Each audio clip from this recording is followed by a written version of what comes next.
Clay, for the last time. No, no, no, I'm not going to get you hand, foot, and seat warmers for a delivery van. I mean, that's just ridiculous. Anyways, talk to you tomorrow. I gotta go. Sorry about that. Just had to deal with that warehouse guy again. He's got all these wants and needs. Anyways, welcome to your daily update today, Monday, March 30th. Great job out there. We broke 13,000 meals.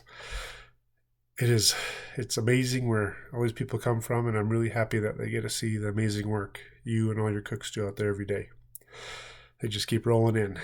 So, okay, I have a really big topic at the end of this video that I need to send out today, so I put it in a video. So I'm going to go through the basic items, and there'll be we'll get to the big game changer at the end. So, Cisco plastic t-shirt bags. I had Trisha add them to the supplies list. Item code is in the email. Trisha also stressed a really important piece about our orders too that is really interesting and going to benefit us really well. So the main one is Cisco's asking that we only order for the week that we need it. So if you have a Monday delivery, you're going to get delivered on Monday, and that's going to carry you from Tuesday to the following Monday, just in case your order is late on that Monday, so you'll be good. And what that will enable them to do is get a better usage of what our district's doing and allow their buyers to bring in product to hopefully eliminate as much as they can of our subbed items and our canceled items. And also, the earlier you get your order submitted, the items you ordered will be allocated to you. So let me explain that. So it's like waiting in line. If you get in line, like your orders put in, the system is submitted, you will be the first one to receive those items, compared to if somebody else came along and ordered those items as well. As long as you got the order in first, you get the items first. So remember that. Housekeeping item. These meals that we're sending out are going home with most everybody. So let's not put spoons, forks, or napkins into the bags. You can still keep some on hand in case somebody needs if they request some. But I think it's just a cost and a time-saving thing. We don't need to worry about stuffing those into bags. Okay, frozen menu items. We are ready to switch those over whenever you are. Feel free to start giving out them. Make sure your patrons know how to reheat these items. The easiest way to do this will be to direct them to our website. Donalise and Sarah worked on some cooking temps and for the reheat temps, and Donalise is also working on some cooking instructions. That will be on there. The link is below in the email section here. You can give a handout of this page that's printed from the website, or you can just direct them to the toolschools.org website. Have them navigate to departments, click on operations, and then child nutrition. And then on the right side in the tabs, there'll be a frozen meal temps and cooking instructions. However you want to make sure they're aware of this is up to you. Marie Denson is going to be sending out a little write-up I did on social media as well. Spring break, it's coming up next week. So I know it's a whole week off for everybody, but we have let our vendors know if you guys need any deliveries, that they will be ready to deliver those. So whether you or a cook go in, you will get a minimum payout of 2 hours. If you're there for longer, then you'll get paid more. So it's not a requirement that you get milk or produce, bread, or Cisco orders placed. But if you need the items to get you started up the next week, I would highly recommend this. And Steve gave me sign off to have you guys come in and pay you for that as well. So let me know if you have any questions. Okay, so the main reason why I'm doing this video, starting after spring break. Actually, let me back up. Governor Herbert last week on Friday gave a new directive to stay home and stay safe. We are an essential service as of right now, deemed by the school district. And we have to be there to provide these meals to our children in our county. However, there is a way we can do this to limit our exposure to the public and between ourselves and our kitchens as well. So SES met this morning, and they really want us to look into doing that. So starting after spring break, we are going to be offering multiple days of meals during single visits. So we will be operating open to the public on Mondays and Wednesdays. Mondays, we will give out breakfast and lunch for Monday and Tuesday. Wednesdays, we will give out breakfast and lunch for Wednesday, Thursday, and Friday. Okay, so what is the goal? The goal of switching to this style of meal offering is protect you, the worker, from exposure to the public, and also between you and your coworkers. So let's get into some questions, and I think that I wrote up here, and I think I'll answer the ones you may be thinking right now. Do we have to work on other days than Mondays or Wednesdays? Yes and no. We will only need to be at our sites for the public serving days, which are Mondays and Wednesdays. If you need more time to prep for those serving days, then you may come in as you please on the Tuesdays, Thursdays, and Fridays. But again, we're going to go back to our goal. We want to limit it as much as possible.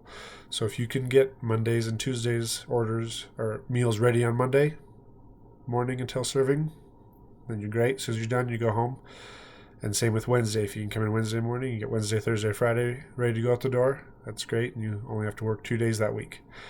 The only other time that one person will need to be there are on your delivery days. So for Sysco on Thursdays, Sysco on Mondays, but you're going to be there. Tuesdays, somebody will have to be there to accept the produce order, and then the bread and the milk deliveries as well. That can be, I'm leaving this up to you. This could be a cook, you the manager, or another school employee. I'm going to leave this up to you. And this whole process, I want to remind you, use this as a motivator and a reward for your cooks. The faster we get all of our prep done for the serving day, the more time off they will get. So remember that. Will our deliveries date change? Yes and no. So our regular vendors, milk, bread, produce, and Sysco, they will stay the same. We've already asked them about adjusting delivery dates in the past, and they are not at a point right now with all the other orders they're fielding in the state to adjust their deliveries. So our warehouse will be changing to 1 delivery day per week per site. Rolling back Clay's and our bus driver helpers contact with our sites and the people as well. Stansbury and Grantsville schools, you will get a delivery on Monday, and your orders are due the Sunday evening before. Tooele schools, you will get a delivery on Wednesday, and your orders are due the Tuesday night before. When Clay comes into work on the morning of the deliveries, he will be printing off all those orders and then go and start picking and pulling every order. And he will be sending them out with the bus driver delivery dudes that have been helping us out.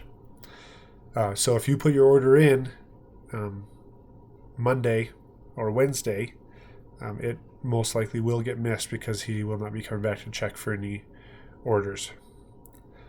Note, Clay will also not be available to transfer products from school to school. You or a cook may have to do that if needed.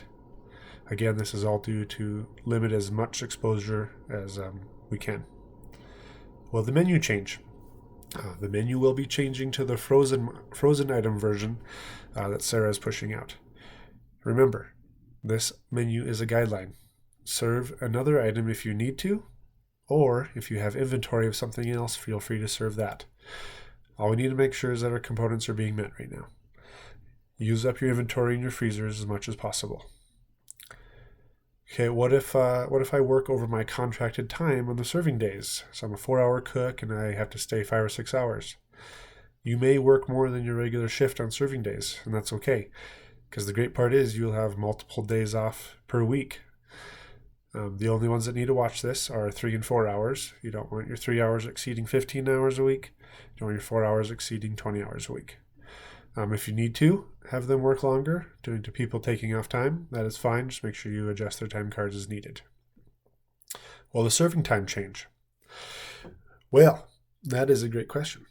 I'm going to go with the consensus vote amongst the managers for changing the start and end times for our meal service. Meaning, right now we're at 11 to noon. Email me back by Tuesday, tomorrow at 2 p.m. if you want to change it and go from noon to 1, or if you want to leave it the same from 11 to noon. My vote, personally, will be for keeping it the same to not throw off our patrons' arrival times. But let me know, and we will go with a consensus. Do we still need to rotate days off? No. No need to rotate days off, as everyone should be getting 1 to 3 days off per week with this new plan. I know it will be difficult to get to the 3 days right away, but after we get rolling on it and you get in your groove, I know we can get there. What about our bus routes? Okay, bus routes will still be serviced on the days we are serving, so plan on them as normal. One change, Stansbury High. Note that your Lake Point bus stop will be moving to Stansbury Park Elementary to even out your numbers.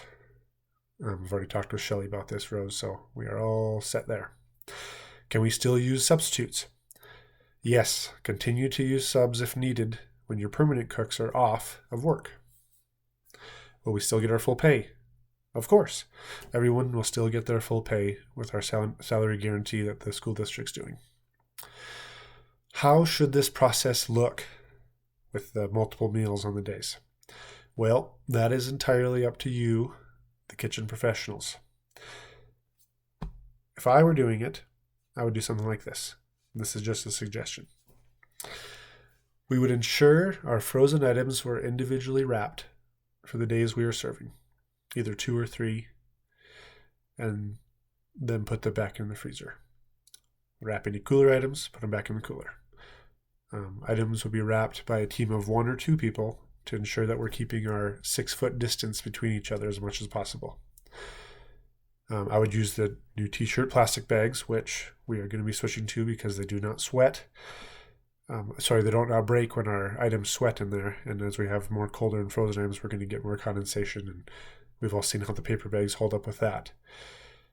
And we're also going to be bringing those into the warehouse too, just so you know. So we should have a good supply of those t-shirt grocery bags moving forward. Okay, so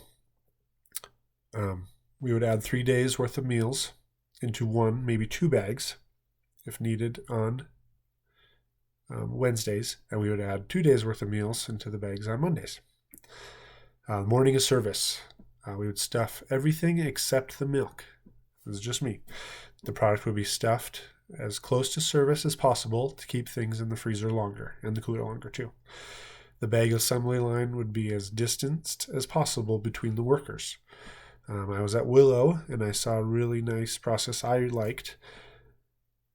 They had all the items lined out on the table that needed to be stuffed, and then they'd had a start of the line with the bags, and the workers would take turns and they would go grab 2 to 3 bags at a time and walk down and then hand stuff them in each bag. And when they got to the end of the line, they would just go to a table and set the bag down so it was ready to go out the door once service started.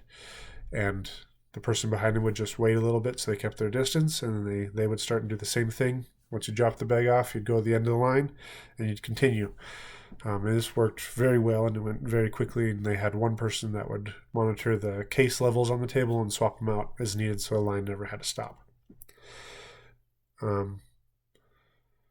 So the milk, I would offer it at the curb.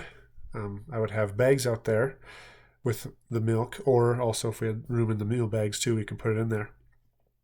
And I would just ask the person when I'm asking them how many meals they need, because I would have the breakfast and lunch in one bag, which will save a lot of time on the stuffing, which I highly recommend we doing to limit our bag usage due to our orders not being fulfilled to get those.